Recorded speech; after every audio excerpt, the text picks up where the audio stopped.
Welcome to Sexology, a podcast that untangles the science of sex and pleasure. And now, with this week's episode, your host, clinical psychologist, Dr. Nazanin Moali. Hey there, welcome to another episode of Sexology Podcast. I'm your host, Dr. Nazanin Moali. Today we're going to talk about sex and military, and we're going to explore it from two different angles. First angle is about how individuals who are experiencing sexual abuse and trauma in the military, what are some of their struggles, what gets in the way of reporting, and how is it impacting other members in their unit. And also, secondly, we're going to talk about the experience of coming back home to the families after being exposed to combat and trauma. And in my private practice, recently I've been getting a number of different couples where one of the partner, usually husband, been in military, and there's some struggles about reconnecting with their partners, reconnecting with their sexualities. And we're going to talk about what gets in the way and what you can do to make sure that you can continue having fulfilling sexual life after getting back to your civilian lives. My guest today is Mr. Timothy Winicki.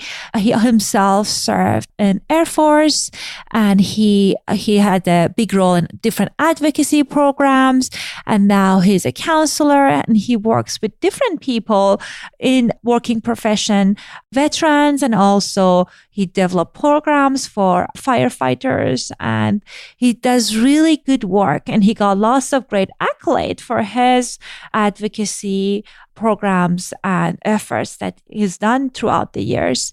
He also a fellow podcaster, and he recently launched his podcast where he talks about different stories of people's in helping professions.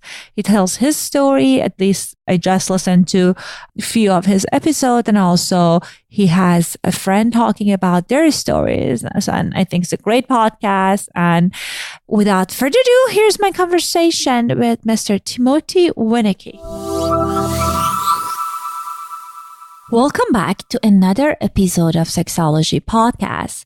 I am so excited and honored to have Mr. Timothy Winicki, licensed addiction counselor, on our show today. Did I pronounce your name right, Tim?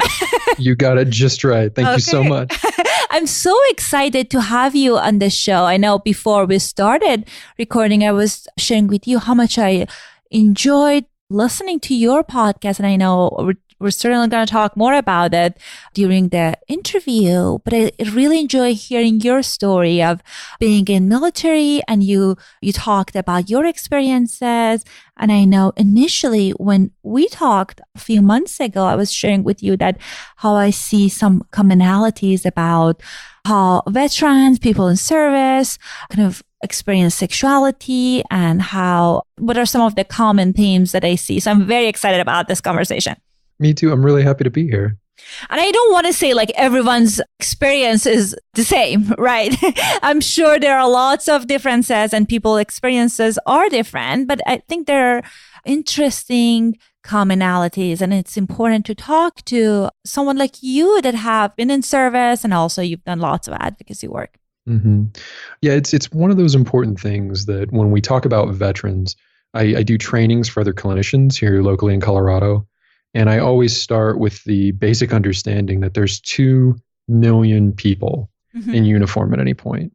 So when we talk about these themes, they're themes, right? Just like you said, every individual in that culture is going to experience these things.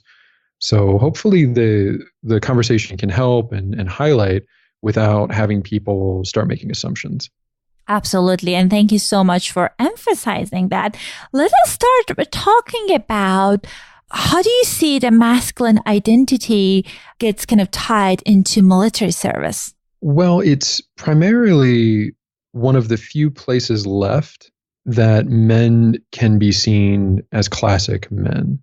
I think it's part of why, of all of the things the military has, we pull from every culture, every socioeconomic background.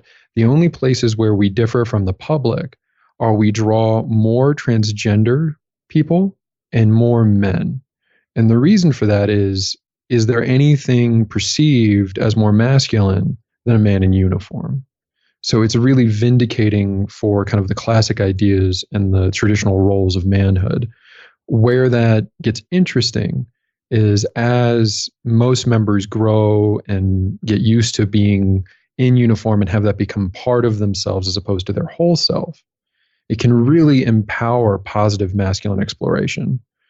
The amount of friends I have from my time in service that are now comfortable being stay-at-home dads, where they're comfortable stepping into caregiver roles because it doesn't impact their masculinity as powerful. On the other end, I also have seen people become very hurt by taking on the more toxic ends of what has been framed as masculinity.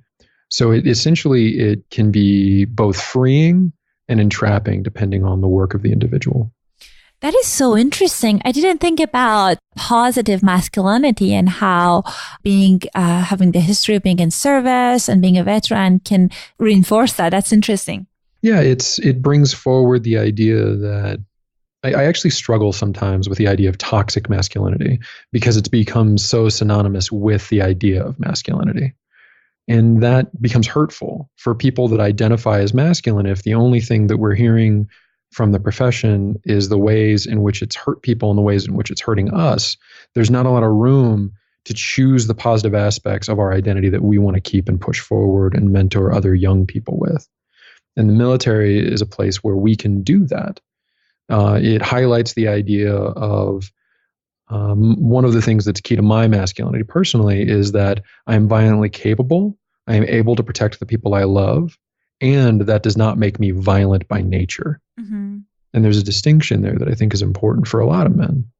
Right. And I like the kind of your elaboration and your process, you sharing your process of like kind of how do you see toxic masculinity? Because I think because of all this negative stories in media, and I think I'm female and I've definitely seen, it's not like, it's the stories that female are making up. Like I work at organizations and I experienced sexual harassment and all of that. But I think it's an interesting dynamic as far as then it creates this discomfort for male and about masculine energy. And I think it becomes this delicate dance of how you can still express your masculinity, but wouldn't be perceived as a way, as you were talking about, like a toxic. And yeah, I think it's interesting. Yeah, it's one of those things that it is neither good nor bad until it's used. Mm-hmm. And as long as there's self-exploration, and group accountability, it goes wonderfully. Like part of my work when I was still in the military was teaching the bystander intervention program to stop sexual harassment and assault. And the strings that we pulled to get men to break that bystander effect, right, to start noticing and acting, was that masculine protectiveness, was that onus on being a member of a group and feeling protective of that group. And there's a lot of ways that can come off as positive. And there's also just as many ways as it can come off as negative, right? The military certainly has an earned reputation for being a boys' club. There are problems with sexual assault in the military, just like there are in the rest of the country. But the military has been in the forefront on how to handle and stop that. Most of the college programs around bystander training were initially developed and utilized in the military. And I'm kind of curious because as you were talking about, unfortunately, sexual assault and abuse are very common and people on all different kind of aspects of life and walks of life, unfortunately, experience that. But how do you see the difference that you kind of notice between the experience of people in military and civilians' experience when it comes to sexual trauma and abuse? Well, sexual trauma and abuse is going to be traumatic in a whole separate way from like a mugging for anybody, right? There's violence and then there's sexual violence. And for the military, it really is framed out like a family system. You have members that are isolated, that have moved away from home, that have left the supportive systems to go join this system with one purpose and one mission. And that bonds people and it really sets up a family dynamic. The people next to you become your siblings. The sergeants in charge of you become the older and elder siblings. the officers in charge of you become almost perennial. And so what you see happen most often is perpetrators are about power and leveraging power to hurt people. And you won't find a harder power dynamic than you do in the rank structure in the military and in the ingrained training to follow orders by people above you. In the same way that a child learns to obey their parents for their safety, military members develop a piece of that for their leadership. And so when sexual assault occurs for somebody in uniform, it actually tends to have a lot of the same themes we see in incest, where there's this urge to protect the system, to protect the whole, to keep the secret even further. And this idea that if they were hurt within the system, there's a lot of self-shaming and blaming. That is interesting. And I love the comparison between the kind of family system and the military, because I know when I have a survivor of childhood sexual abuse, and it's an interesting and different dynamic as how at times siblings were or the other parents were protecting of the perpetrator because of this sense of kind of wanting to quote unquote save the family system. And that's interesting. It seems like there are some commonality and common themes. Absolutely. The biggest thing within the military is the idea that the mission always comes first. In the hierarchy of importance for where an individual in the military sits, they have the mission that they're working on, the people in uniform next to them, their family, their friends, and then if they're lucky, they're fifth on their list of priorities. Mm-hmm. So it becomes very hard when reporting on someone who hurt you is going to, it's going to negatively impact the mission. You know that people on your team are going to be split. Some of them are going to believe you. Some of them are going to believe the person that hurt you. You know that at best, it's going to take a member and probably yourself out of the mission while the system tries to cope and handle and punish. So there's a lot of onus to not report just based on the culture of service. And do you see any differences between male experience and female experience when it comes to sexual abuse and trauma in the military? Absolutely. In the 5 years of advocacy I worked, I only ever heard of one man coming forward, and they wouldn't come forward on base. They simply called a resource officer and asked for resources 2 hours away because they were so afraid of being seen as a victim. Mm-hmm. The best story I have to relate the extreme reaction for men versus women is after 4 years of doing advocacy work in the military, my last year in, I got to be part of training a new batch of advocates. Mm-hmm. And it was the first time in my career that every single person that was in training had volunteered to be there. Most of the time, commanders had to order people to take on this role. And we had spent 3 days talking, bonding, debating, and working on how to address the issue and how to support people that had survived sexual assault. And these were warm, wonderful, caring people who were angry about what was happening in their service. And then we watched a video where a police officer discloses his story about being assaulted while in uniform. The officer walked into an alley to move a trash can that was a hazard. 2 men held him at gunpoint and assaulted him. And when that happened, this room of people that had been supported, been understanding, had never once victim blamed, exploded into fury. And the theme was, I would have died instead of letting that happen. He was armed, he was empowered, and he was in uniform. And he should have chosen to die instead of let that happen to him. Oh, wow. And those were people that were aware, that had been trained, and wanted to solve the problem. There is an amount of efficacy and power that comes with taking on the responsibility of the uniform.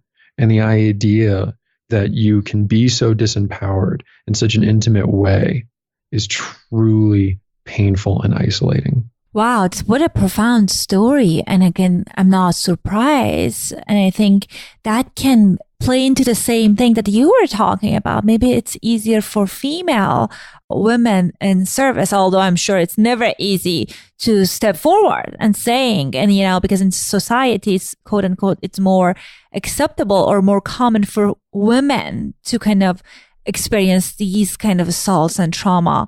And when it comes to male, the issues become more complex. And I also see it just generally in civilians as well when we talk about survivors of abuse. Women are raised from the time they're 5 to be aware of the violence of men. Men are raised to never think about it in anything other than the possibility that they might have to fight another man. Mm-hmm.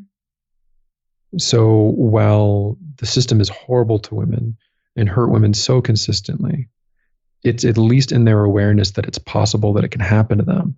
Most men never think of the possibility that they could be assaulted in such a way. Right. And when you were teaching that class, when you were doing the training, do you feel you were able to get through that group of loving people that they wanted to volunteer to help to shift their perspective on that issue? And if so, what are some of the key things that we need to keep in mind? We weren't able to. We spent 2 hours on it, and the room was so raw and volatile that we had to let it go. And essentially, there was myself as an advocate, there was the woman in charge of the program, and we determined that in future trainings, she would watch for the reactions and hopefully would be able to find one advocate that she could use if she needed. But in part, the reason for that response was there were so few men reporting, despite the fact that we know there are male survivors, that there just wasn't a way to reach them. It wasn't anything we addressed then. The hope is that it's come further along. I see it in the younger generation of men. There is a kindness to the millennial generation of men with each other. They laugh, they cry more than my generation and my father's generation. And hopefully we can start working towards a better understanding. I think Jackson Katz's work is probably the best work I've seen on this, where he pivots from the idea that men only hurt women to men hurt boys and ourselves. And when men hurt other people, they are also hurting themselves. Can you elaborate on that? What do you mean about when you mentioned that, when they're hurting others, they're hurting the boy inside themselves? So the idea is that we've basically from the 60s forward, we talked a lot about how to protect women. And we've talked a lot about how men have hurt women. And we're just now getting the conversation started around why are men hurting women and what is it costing men to do this? And the isolation that comes from being in power. They're finally starting to do studies on lost work and efficacy from perpetrators. So I was at a domestic violence conference this summer and a woman had this data. And essentially what they discovered is they know the impact of productivity on female survivors, and they know that it's pretty profound. What they didn't understand is that the perpetrator loses 80% of the work that a survivor does. So almost the same amount simply by the effort and isolation and anger and focus it takes to be in control as a perpetrator. That's just costing work, much less connection. You can't connect with what you control. Most people trying to reach for control are doing so out of fear of losing connection. It takes a lot longer. There's entire certifications on being a domestic violence counselor and what that takes. And the general route is it takes about 6 months of open moral feedback before those men are ready to take on the intrinsic loneliness that their world perspective and their abuse has left them in. That is so interesting. I didn't think about that component of it as much because I think as you mentioned, for decades, we were kind of focusing on kind of the victims, which is understandable. But I think it seems like right now there's this more kind of focus and also more attention around what happens that these behaviors or this dynamic get unfolded and what goes on for perpetrators and what we can do to kind of rehabilitate and change those behaviors. Well, and just bring men's awareness of how their interactions impact perpetrators. 90% of men are not perpetrators, but by their being in the world, and a guy laughing at a sexist joke doesn't make him a perpetrator.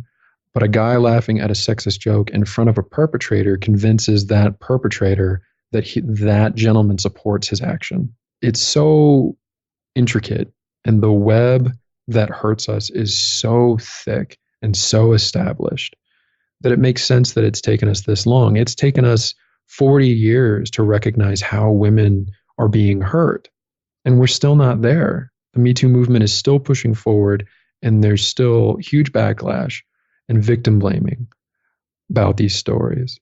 The only way we're going to finish the loop is by bringing men in the discussion and having them have a reason besides the women they love. They need to see it as a way to connect with themselves and to be a fully connected human being, or we're not going to keep moving the ball forward. Right. And I love the example you made about the jokes, because I know like many of my relatives, I know many of my clients, when I work with them one-on-one, I don't experience them as being like these perpetrators or like misogynistic men that are out there to get women. It's just a part of the culture. You're right. It's just hard to speak out when someone's making those jokes or making the behaviors, acting on the behaviors. It is in a gray area. And I think it's just as a culture, it's just the way that we kind of pursue and kind of portray masculinity can be a part of a problem as well. And I think, speaking to how it impacts intimacy, the tighter the role of a man becomes, the more what it means to be a man is to be in control, the less connected and sexually empowered that man can be. And I see that a lot in my work with men in our field. The idea of the vulnerability, of acknowledging a want, of acknowledging that they like something, that they need their partner to fulfill a need for them, and that their sexual connection is important. It becomes either the only way they can express care for their partner, because of course men are supposed to be sexual, or that role becomes so limited because of the need for control that they aren't allowed to explore their own sexual needs. Right. And I think vulnerability is at the heart of intimacy, especially in a long-term relationship. And I see it like my practice is close to VA in Long Beach, and I get clients and couples that one of the partner was in military, and I see the pattern that you're talking about. It's hard to show vulnerability, and at times many of the people that I see, they returned from active duty, they had this trauma, and it's hard to say kind of like, I'm struggling. And their partner might experience them detached, not interested. It's hard to be kind of at times get in touch with your masculine energy and kind of sexuality when you're suffering. And I think it's just hard. Part of our work is about helping people to kind of give a voice to those struggles. Well, and I think that work right at that transition point out of uniform is so important for masculinity, because for many men in uniform, wearing that uniform is so intrinsically tied to their role as a man that to lose that and to mourn that and figure out what happens next can get very complicated and can have pretty profound impacts on their own sexuality and what it means to be intimate. The confidence and the testosterone boost that comes from serving in those roles, it can be complex for couples. What are some of the ways that you can see that you often see that combat trauma is impacting couples' intimacy? Well, it goes back to a few things. One of the best stories that I have is a dear friend of mine told me the story. They were an infantry Marine captain, and they were in a heavy firefight where their unit suffered casualties. And then 3 days later, they were holding their son for the first time. Mm-hmm. We just found new data on the highest suicide rate of recent combat troops being people coming home to families, which was absolutely shocking to the field. Everything that we know about suicide, everything that we assume about family systems is that coming home to a supportive environment is going to bracket those members. What we've discovered over the last 2 decades of war is that there's no downtime. There's no time to repair and for that person leaving combat to change gears. And there's an instinct in almost everyone that goes to combat to protect their family from their experience. They take on the burden of combat so that civilians don't have to. And explicitly, what person going through an experience that they found traumatic would want to put that experience on a loved one? So the numbing and the avoidance strategies around trauma are hugely impactful in intimacy. And what they found is the better understanding that the spouse has of what combat trauma is and what their partner went through, the better off they are as far as penetrating that avoidance and that numbness that so often come from that traumatic experience. And that is so true, because when we numb all kinds of emotions. And it makes sense that I know when we do kind of exposure work with some of the clients that they've been in service and they've been in combat, is just the things that they experience, the kind of like the stories that they have, it's just so profound, and it's very, can be very isolating, and they just don't want to kind of talk about this, as you said, with their partners, because it's just, they don't want to kind of deal with the rawness of the emotion that comes with it. And also it's, as you said, it's a burden, and they they're ready to put that behind themselves. And unfortunately, at times it's much easier said than done. So what are some of the ways that you recommend the kind of couples to kind of like do this work together that's not overwhelming to the partner, but creates a space for the veteran to kind of like share their experience with loved ones? First, I think it has to come from both ends. The veteran has to understand their spouse's struggles while they were gone and acknowledge them. Most military couples have children very early. And so essentially the partner has been living as a single parent. And by the time the deployed spouse comes back, they just want to break from the kids. They want to be an adult again. They want to go through all the things that having a partner back means.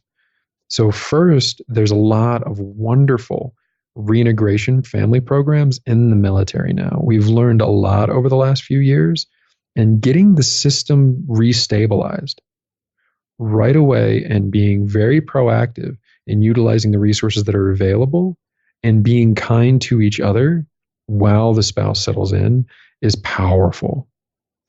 The next thing is not to allow the combat person, the one coming home from that traumatic experience, to be treated like they're broken. Combat is a complicated experience. Everybody handles trauma differently. But most people who come home from a combat deployment do not suffer from post-traumatic stress syndrome. Only about 6 to 10% of people exposed to combat come home with that kind of wound. A lot of times what will happen is there's so little understanding of what the partner is struggling with that the assumption is that it's post-traumatic stress. And then they start letting the member isolate. They start protecting, which then ends up enabling the behavior of numbing and avoidance, rather than reintegrating into the system where the love is, where the support is, and where the life they want to build is. And I know it's not sex therapy, it's family therapy, right? Getting the system restabilized is the best thing to do at first. What they found is by not having the system stable and the relationship readdressed and re-acknowledged, that the symptoms for combat stress skyrocket. The symptoms on aggression, on conflicts within the couple skyrocket. It needs to be a very purposeful, welcoming home, almost to the point of ritual, right? If this person's going to be in the military, if they're going to go through these experiences, having a system in place, having a way that they know when they come home, this is what we do. We've got 2 weeks of leave. We do this. I know that at a certain point, my spouse is going to take a vacation and go reconnect with her adult friends, his adult friends, what have you. And then it can go one of two ways, right? There's this fierce lust for life that has been written about over the centuries. Almost every writing about combat and death has a follow-up with a celebration of life through sex. I think refinding that and reconnecting with that can be hugely powerful for someone who's witnessed the other end of life. And acknowledging that a little bit can go a very long way, and normalizing it. Right. And Tim, you're such a great speaker, storyteller. I can listen to you for hours. I kind of got out of the mode of kind of conversations. It's like, oh my God, tell me more. But I know if our listeners want to hear more, there's a good place for that since you just launched your podcast. So tell us a little bit about your podcast. Where can people get a hold of you? So if our listeners want to hear more and they want to find you, what can they do? So if you want to hear me tell personal stories about my life and the lessons I've learned from them, and hear some of the stories I've collected from other men in the helping profession, go on iTunes, go on CastBox, any app you want, and search stories and lessons. I've got 5 episodes up right now talking about my first attempt at social justice, my attempt at doing politics and how that went badly, 2 episodes on my story from basic training, and then I bring on a very good friend of mine, Izzy Abbas, to talk about his first experience serving with women as an infantryman back in the 80s. If you're interested in my education work and my clinical work, the best place to find out about that is going to be my website, www.empoweredchangece.com. Empowered Change is also on Facebook. You can follow me there. Awesome. Thank you so much, Tim, for your service. And thank you for joining us today. Absolutely. It's been a lot of fun. Thank you so much for having me. Of course. Have a great day. You too.